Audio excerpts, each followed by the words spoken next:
វិធីសាស្ត្រទាំង7ដែលអាចជួយអ្នកបានច្រើនក្នុងការគ្រប់គ្រងស្ថាប័នអាជីវកម្មក្នុងពេលបច្ចុប្បន្ននេះមានអាជីវកម្មច្រើនដែលត្រូវបានបង្កើតឡើង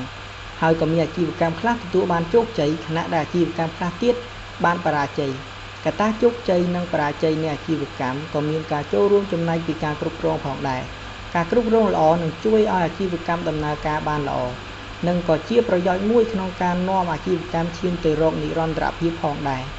ដើម្បីចូលរួមជាទុនគំនិតសម្រាប់ការគ្រប់គ្រងអាជីវកម្មរបស់អ្នកយើងសូមលើកយកវិធីសាស្ត្រ7យ៉ាងដែលអាចឲ្យអ្នកយកទៅប្រើប្រាស់ដើម្បីគ្រប់គ្រងអាជីវកម្មឈានទៅរកភាពជោគជ័យទី1ការបែងចែកការងារគន្លឹះក្នុងការគ្រប់គ្រងយ៉ាងមានប្រសិទ្ធភាពគឺជាការបែងចែកការងារនិងអំណាចទៅកាន់បុគ្គលិកតាមផ្នែកនីមួយៗអ្នកគ្រប់គ្រងភាគច្រើនដែលមានការខ្សោយខាងការគ្រប់គ្រងច្រើនមានការរៀបចំការងារមិនត្រូវទៅតាមផ្នែកនិងជំនាញរបស់បុគ្គលិកលើសពីនេះអ្នកគ្រប់គ្រងខ្លះថែមទាំងយកការងាររបស់បុគ្គលិកមកធ្វើហើយយកការងារដែលខ្លួនត្រូវធ្វើទៅប្រគល់ឲ្យបុគ្គលិកធ្វើក៏មានទី2កំណត់គោលដៅការងារនិយោជកមួយចំនួនធំត្រូវការឲ្យមានការកំណត់គោលដៅការងាររបស់ខ្លួនឲ្យបានច្បាស់លាស់ពីសំណាក់អ្នកគ្រប់គ្រងការមិនមានការកំណត់គោលដៅការងារសម្រាប់បុគ្គលិកច្បាស់លាស់នឹងធ្វើឲ្យបុគ្គលិកធ្វើការមិនមានប្រសិទ្ធភាពដោយអ្នកខ្លះនឹងត្រូវមានការងារច្រើនខណៈបុគ្គលិកខ្លះទៀតមានការងារតិចលើសពីនេះ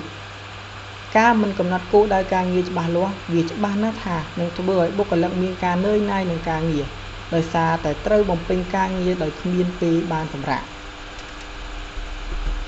ទី3បង្កើតការទំនាក់ទំនងជាមួយបុគ្គលិកឲ្យបានច្រើនដោយសារតែការមមាញឹកច្រើនជាមួយនឹងការងារបានធ្វើឲ្យអ្នកគ្រប់គ្រងមួយចំនួនធំមិនមានពេលវេលាក្នុងការធ្វើទំនាក់ទំនងជាមួយបុគ្គលិកឡើយចំណុចនេះបានធ្វើឲ្យបុគ្គលិកមួយចំនួនមានការភ័យខ្លាចចំពោះការនិយាយឬស្នើសុំអ្វីមួយពីអ្នកគ្រប់គ្រងតែបានធ្វើឲ្យប្រសិទ្ធភាពការងាររបស់ពួកគេមានការធ្លាក់ចុះដូច្នេះអ្នកគ្រប់គ្រងគ្រប់រូបគួរណាស់តែមានពេលវេលាខ្លះសម្រាប់ការប្រាស្រ័យទាក់ទងជាមួយបុគ្គលិកចំណុចទី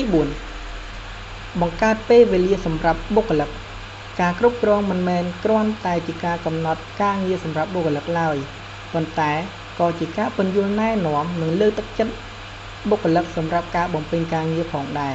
អ្នកគួរណាស់តែបង្កើតតារាងពេលវេលាប្រចាំថ្ងៃដោយទុករយៈពេល30នាទីទៅ1ម៉ោងសម្រាប់បុគ្គលិកចោទជាសំណួរនៅអ្វីដែលខ្លួនមិនយល់និងការទទួលបានការលើកទឹកចិត្តពីអ្នកចំណុចទី5ផ្ដល់គ្រឿងលើកទឹកចិត្តសម្រាប់បុគ្គលិកគ្រប់បុគ្គលិកទាំងអស់សុទ្ធតែចង់បំពេញការងារបានល្អដោយពួកគេបានគិតថានឹងអាចទទួលបានការសរសើរឬរង្វាន់សម្រាប់ការងាររបស់ខ្លួនការយល់ដឹងនៅចំណុចនេះបានធ្វើឲ្យអ្នកគ្រប់គ្រងមួយចំនួនតូចដឹកនាំអង្គភាពអាជីវកម្មទទួលបានជោគជ័យយ៉ាងងាយស្រួលចំណុចទី6កុំដឹកនាំតឹងរឹងពេកការដឹកនាំបុគ្គលិកដោយប្រើប្រាស់វិធីសាស្ត្រតឹងរឹងពេកនឹងធ្វើឲ្យបុគ្គលិកមានការពិបាកក្នុងការធ្វើការងារហើយប្រសិទ្ធភាពការងាររបស់ពួកគេក៏មានការធ្លាក់ចុះផងដែរដូច្នេះក្នុងនាមជាអ្នកគ្រប់គ្រងគួរណាស់តែមានការបន្ធូរបន្ថយខ្លះដើម្បីបើកឱកាសសម្រាប់បុគ្គលិកក្នុងការបញ្ចេញសមត្ថភាពរបស់ខ្លួនចំណុចចុងក្រោយដោះស្រាយបញ្ហាភ្លាមៗបញ្ហាតែងកើតមានគ្រប់អាជីវកម្មទាំងអស់មិនថាតូចឬធំឡើយហើយបញ្ហាទាំងអស់នោះបានធ្វើឲ្យមានការរាំងស្ទះដល់ការរីកចម្រើនរបស់អាជីវកម្មផងដែរទោះបីជាយ៉ាងណារាល់បញ្ហាសុទ្ធតែមានដំណោះស្រាយទាំងអស់ដូច្នេះបើអ្នកមិនចង់ឲ្យបញ្ហាមករារាំងការរីកចម្រើនរបស់អ្នកទេគឺអ្នកចាំបាច់ត្រូវធ្វើការដោះស្រាយបញ្ហាទាំងនោះភ្លាមនៅពេលដែលអ្នកមានសមត្ថភាពអាចគ្រប់គ្រងវាបាន